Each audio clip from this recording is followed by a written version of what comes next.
Good morning guys, आप लोगों का स्वागत है मेरे चैनल पे। आज जो हम देखेंगे, आज हम एक एडिशनल लेक्चर देखेंगे। उसके लिए एक छोटा सा अकाउंट है जो आपको समझना है। एक अकाउंट रह गया था इसके ऊपर, जिस अकाउंट का नाम है प्रोविजन फॉर टैक्स अकाउंट। उससे पहले अगर आप लोगों ने मेरे चैनल को सब्सक्राइब नहीं करा तो पहले सब्सक्राइब कर लो, जो आपके बहुत ही काम आने वाला है। 11th 12th और आने वाले टाइम में हम फ्री कॉलेज वाली सीरीज भी स्टार्ट करने की कोशिश कर रहे हैं कि कॉलेज के कुछ लेक्चर्स भी डालेंगे बच्चों की। आई थी कि हाँ सर कुछ कॉलेज का भी डालो। देखो ध्यान रखना, इस अकाउंट के बारे में पहले समझ लो। अकाउंट का नाम है प्रोविजन फॉर टैक्स अकाउंट। छोटा सा फॉर्मेट है। ओपनिंग बैलेंस आता है इधर बाय बैलेंस बीडी के नाम से। ओपनिंग इधर क्यों आता है? क्योंकि लायबिलिटीज है और लायबिलिटीज का opening balance credit side. Closing balance इधर आएगा टू बैलेंस सीडी। इधर की साइड आता है जितना भी आपने टैक्स पे किया होगा, to bank account tax paid. इधर आएगा by profit and loss account tax made. एक बात ध्यान रखना, बात एक चीज जो आपको याद रखनी है, प्रोविजन फॉर टैक्स अकाउंट जो बनाने का प्रोसेस, ध्यान रखना बात को। अगर आपको सिर्फ क्वेश्चन के अंदर ओपनिंग क्लोजिंग दिया हुआ है तो बैलेंस शीट में दिया होगा, तो आपको प्रोविजन फॉर टैक्स अकाउंट बनाने की जरूरत नहीं है। करंट ईयर वाला ऑपरेटिंग में सबसे टॉप पे प्लस और लास्ट ईयर वाला लास्ट ऑपरेटिंग में सबसे लास्ट से माइनस कर देते थे। सिर्फ एडजस्टमेंट दिया हुआ है कि आपको प्रोविजन फॉर टैक्स इतना पेड किया या मेड किया, तो जितना पेड किया वो इधर लिखोगे तो उतना ही मेड आ जाएगा। तो क्या करोगे, टॉप पे प्लस लास्ट से माइनस। तो भी आपको कोई अकाउंट बनाने की जरूरत नहीं है। अकाउंट कब बनेगा? जब आपके पास ओपनिंग क्लोजिंग दिया गया होगा और कोई एक एडजस्टमेंट होगी। मतलब ओपनिंग क्लोजिंग दिया है और इसमें से एक दिया होगा, ये दिया है तो ये निकल जाएगा, ये दिया होगा तो ये निकल जाएगा। पेड जो ऑपरेटिंग में सबसे लास्ट में माइनस करते थे, इनकम टैक्स पेड, ये वही पेड है। और ऑपरेटिंग में जो टॉप पे प्लस करते थे फॉर्मेट में, वो ये वाला है। तो याद रखना कब बनाएंगे? जब बैलेंस शीट में प्रोविजन फॉर टैक्स दिया है और नीचे कोई एडजस्टमेंट गिवन है प्रोविजन फॉर टैक्स पे, तभी आपको ये अकाउंट बनाने की जरूरत है, वरना आपको अकाउंट बनाने की जरूरत नहीं है। अब एक क्वेश्चन देखते हैं बढ़िया सा प्रोविजन इसी टॉपिक पे। लास्ट लेक्चर हम जो हमारा लेक्चर 6 था उसमें भी हमने एक लॉन्ग क्वेश्चन देखा था जहां पे एक एडजस्टमेंट थी ग्रॉस एसेट्स मेथड वाली। आज एक और क्वेश्चन देख रहे हैं, इसमें भी देखेंगे। देखो क्या एडजस्टमेंट आपकी मेरे पास बुक 2020 एडिशन की है और जो मैं क्वेश्चन कराने वाला हूं आप लोगों को, यह है आपका 2018 में आया हुआ है। 46 नंबर क्वेश्चन है, 2018 में आया हुआ है। देखते हैं, आपके पास एक बैलेंस शीट है और पीछे एक एडजस्टमेंट है, लिखा है additional loan was taken on July and tax paid. दो एडजस्टमेंट दिए, टैक्स इसी के ऊपर करा रहा हूं। तो मैंने आपको लास्ट क्लास में भी बताया था कि सबसे पहला काम होता है आप पहले फॉर्मेट अपना स्ट्रक्चर तैयार कर लो। तो हम स्ट्रक्चर बना लेते हैं। ऑपरेटिंग से स्टार्ट करेंगे। सबसे पहले cash flow from cash flow statement,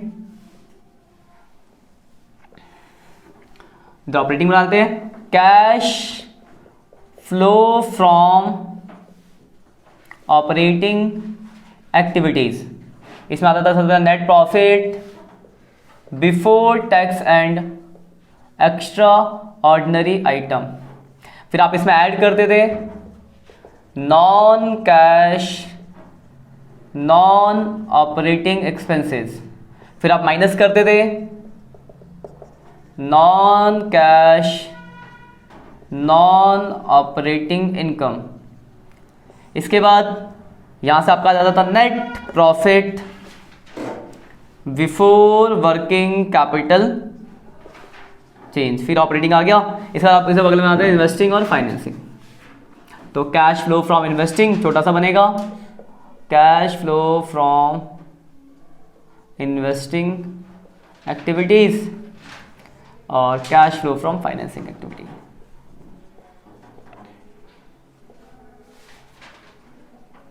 कोई पहला लेक्चर देखना मेरा, तो इसके 6 लेक्चर ऑलरेडी बने हुए हैं, पहले उनको देख लो तभी आपको समझ आने वाला है।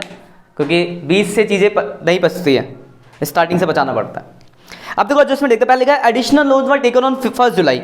ऊपर देखो लोन दिया आपका 10% लोन है, साल के शुरू में 60,000 का, एंड में 80,000 का। तो 60 से 80,000 यानी 20,000 का लोन बढ़ गया। बुक पे रख लेते साथ में। तो 20,000 का लोन है आपका। तो लोन जो आपका 20,000 का बढ़ा आपका, तो लोन कहाँ पे आता है? फाइनेंसिंग में। तो यहाँ दिखा देंगे बढ़ा तो प्लस। कौन सा लोन है? Long term loan. तो लॉन्ग टर्म लोन 20,000 रुपये आपने कर दिया प्लस। अब आती है इंटरेस्ट की कैलकुलेशन। ध्यान समझना इंटरेस्ट की कैलकुलेशन। यहाँ मैं साइड में लिख रहा हूँ। देखो आपका शुरू में जो लोन है, शुरू की डेट है 31 मार्च 2016 और एंड की डेट है 31 मार्च 2017। शुरू में लोन था 60,000 का और एंड में कितना हो गया? 80। 20,000 बढ़ गया तो हमने यहाँ लिख दिया। और लिखा हुआ है कि जो आपने लोन लिया है वो कब लिया है? जुलाई में, जुलाई 2016 में। मतलब 20,000 का लोन आपने यहाँ पे लिया। मतलब क्या हुआ कि जो ये 60,000 का लोन है ये तो पूरे साल चला, तो इस पर पूरे 12 महीने का इंटरेस्ट, और ये 20,000 का लोन आपका जुलाई से लेकर 9 महीने चला, तो 9 महीने का इंटरेस्ट। तो जब इंटरेस्ट निकालोगे एक तरह से निकालोगे, 60,000 का 10% पूरे साल का 6,000, और 20,000 का 10% सिर्फ कितना महीने का, 9 महीने का 1,500, तो कुल मिला के इंटरेस्ट हो गया 7,500। ध्यान से दोबारा, 60,000 का लोन शुरू में था, 20 का लोन आपने जुलाई में लिया, तो 60,000 पे पूरे साल का इंटरेस्ट और जुलाई वाले पे 9 महीने का इंटरेस्ट, तो कुल मिला के 7,500 का इंटरेस्ट हो गया। इंटरेस्ट आपको याद है, इंटरेस्ट ऑन लोन क्या करते थे, फाइनेंसिंग से माइनस और ऑपरेटिंग में प्लस। 7,500। कोई परेशानी? ये लोन वाला पॉइंट लिख लो, ये मैं मिटा देता हूं, अभी मिटा दूंगा आगे चल के, इसको लिख लेना ना पहले। ये आपका लोन हो गया। अगर लिखा tax 53,000 were paid during the year. देखो प्रोविजन फॉर टैक्स आपको दे रखा है ओपनिंग क्लोजिंग, मैं बताता अकाउंट बनाते हैं, तो यहाँ पे प्रोविजन फॉर, इसे मिटा दो ना कि जगह पड़ जाएगी कम। प्रोविजन फॉर टैक्स अकाउंट बनाते हैं, provision for tax account, provision for tax account. Opening closing आपको गिवन है प्रोविजन फॉर टैक्स का, अगर आप देखो क्वेश्चन के अंदर, तो प्रोविजन फॉर टैक्स का जो ओपनिंग बैलेंस है वो है 70,000, तो ओपनिंग यहाँ लिख देंगे 70,000 ओपनिंग, क्लोजिंग यहाँ लिख देंगे बैलेंस सीडी, और क्लोजिंग बैलेंस कितना दे रखा है इसका 68,000। पेड मेड में से क्या दिया, तो लिखा है टैक्स पेड, पेड इधर आता आपको बताया होता टू बैंक 58,3,000 पेड है, प्लस कर लो 6 5 11 11 12 1 21 1 21 में से घटा देंगे तो 7 5 51,000 आ गया, ये आ गया मेड। तो ये क्या करते थे ऑपरेटिंग से माइनस, इसे करते थे ऑपरेटिंग में प्लस, तो आप टॉप पे प्लस कर दोगे प्रोविजन फॉर टैक्स कितना 51,000, और जो पेड किया लास्ट से माइनस कर दोगे इनकम टैक्स पेड, कितना आया अमाउंट इसका 53,000। खत्म, एडजस्टमेंट वही खत्म, दो ही एडजस्टमेंट ही, पहला उसके इंटरेस्ट के ऊपर तो इंटरेस्ट की कैलकुलेशन हुई, और ये दूसरी एडजस्टमेंट। एडजस्टमेंट्स खत्म होने के बाद आपको क्या करना है, एक एक करके भेजना सिखाया था मैंने आपको, अगर आपको याद हो तो अब वैसा ही बिल्कुल पुराना। तो अगर आप देखो तो सबसे पहला शेयर कैपिटल जो कि 1 लाख से 3 लाख हो रहा है, 2 लाख का शेयर कैपिटल किस में आता है, फाइनेंसिंग में, तो प्लस कर देंगे, बढ़ गया इशू ऑफ शेयर्स, तो 2 लाख रुपए का शेयर बढ़ गया।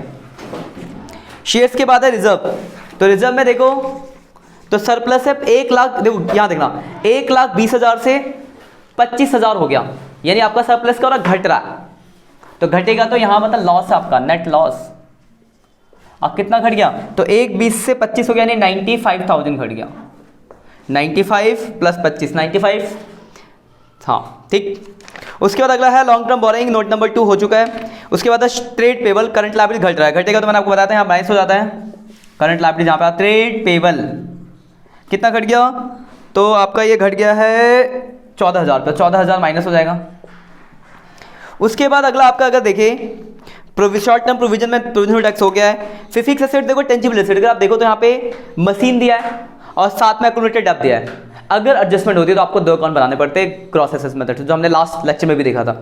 पर अगर एडजस्टमेंट नहीं है तो अकाउंट बनाने की जरूरत क्या, अगर आप बनाओगे ओपनिंग यहाँ लिखोगे 215, क्लोजिंग है 348, तो इधर बच जाएगा। परचेज निकलते हो आप डायरेक्ट भी निकाल सकते हो जब अगर एडजस्टमेंट नहीं दिया, जितना बढ़ा परचेज ऑफ मशीन कितना बढ़ गया, तो 315 में से 215 में से 384 कर दो, 384 माइनस 215, तो 14 में से 5 9 169, तो 169 परचेज हो गया, माइनस कर देंगे।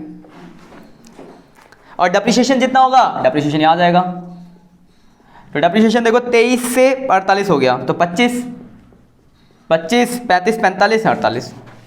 तो अगर आपके पास एडजस्टमेंट होता तो आपको ग्रॉस एसेट से 2 अकाउंट बनाने पड़े, जो आपने लास्ट लेक्चर में देखा था, पर यहाँ पे कोई एडजस्टमेंट नहीं है तो अकाउंट बनाने की जरूरत नहीं पड़ी, वही वैल्यू आ गई आपकी।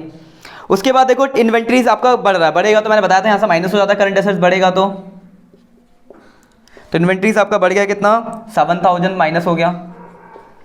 उसके बाद है ट्रेड रिसीवल, ट्रेड रिसीवल देखो आपका घट रहा है, घटेगा तो प्लस, और ट्रेड रिसीवल आपका कितना घट गया, तो 65 से 51 हो गया, 65 से 51 यानी 14,000 घट गया, है ना, 51 4 55 65। कैशिंग कैश इक्विवेलेंट आता नहीं है। उसके लास्ट से अदर 4 से 0 यानी घट गया पूरा, बढ़ गया, तो घट कर अदर करंट एसेट्स कितना घट गया 4,000 रुपये। देखो सारी एडजस्टमेंट सारी कहानियाँ हो गई। तो पहला काम ये था, एडजस्टमेंट करा, 2 एडजस्टमेंट थी इंटरेस्ट वाली, अच्छे पॉइंट का ध्यान रखना इंटरेस्ट का, और दूसरा ये था आपका प्रोविजन फॉर टैक्स। एडजस्टमेंट खत्म होने के बाद आपने कहानी करी, इन कहानियों के बाद आपको क्या करना है टोटल। तो अगर इसको देखो तो ये तो नेगेटिव आ रहा है, 4 4, ये 25 32 500 है ना, 25 और 7 32। अभी देखो ये भी नेगेटिव आएगा, 32 अगर 44 में 32 घटाऊं तो 500 नेगेटिव आ रहा है, 500 और 1 11 500, ठीक है ना, 33 32 32 42 43 44, ठीक है। अब यहाँ तक देखो क्या आ रहा है ऑपरेटिंग का आंसर। तो देखो ये 14 14 कट गया, 3 53 और 3 56, 11 500 और 56।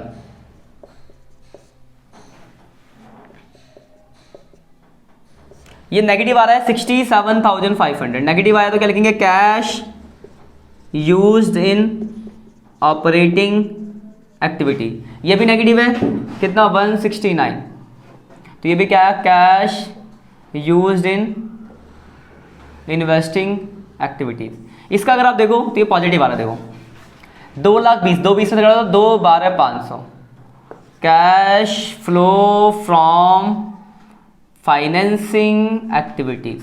अब मैंने बताया तीनों को प्लस करना है, तो प्लस करो देखो माइनस ज्यादा तो आज डिक्रीज आएगा, नेट कैश डिक्रीज। सिर्फ हम प्लस करते थे opening cash and cash equivalent, तो किसके बराबर आएगा, इसका इंक खत्म है, closing cash and cash equivalents, यही तो जोड़ना पड़ेगा। देखो 67 ये माइनस क्या लिख लेते हैं, 169 माइनस का और 67,500 माइनस का, तो 500 9 10 6 12 13 136, इसमें से 1 22 2 12 से घटा दो 136 236 है ना, उसमें घटा दो 2 12 500 0 0 0 4 2, 24,000 रुपये नेगेटिव आ रहा है, तो 24,000 आ गया आपका negative, net cash decrease. Opening कितना देखो, तो opening cash and cash equivalent आपका देखा 49, तो क्लोजिंग कितना 25, क्लोजिंग 25 है क्या, देखो हो गया सब, इसमें इसको जोड़ा नेगेटिव आ।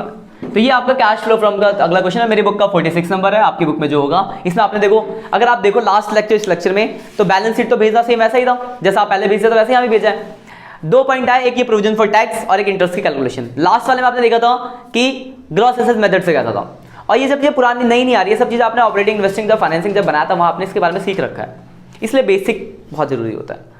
तो ये क्वेश्चन आज के लिए आप घर पे कुछ क्वेश्चंस करना, लास्ट में मैंने आपको कुछ होमवर्क दिए थे, आज भी कुछ होमवर्क देता हूँ प्रैक्टिकल का, तो देखना आप बुक पे करना घर पे। 47 48 49 ये 3 क्वेश्चन करना, और भी देता हूँ, और ये चलो 3 ही करना बहुत है, 1 2 और हाँ ये कर लेना। 54 वैसे ही एक जैसे ही है, 55 ये 4-5 क्वेश्चन आपके लिए होमवर्क है, इतना करो, जो दिक्कत होगी डाउट्स पूछो, उसको डाउट्स को देखेंगे, फिर 1-2 और लेक्चर बचे क्योंकि टॉपिक ऑलमोस्ट खत्म हो गया, 1-2 थोड़े बड़े क्वेश्चन देख लेंगे, ठीक है। आज के लिए इतना ही, बाय।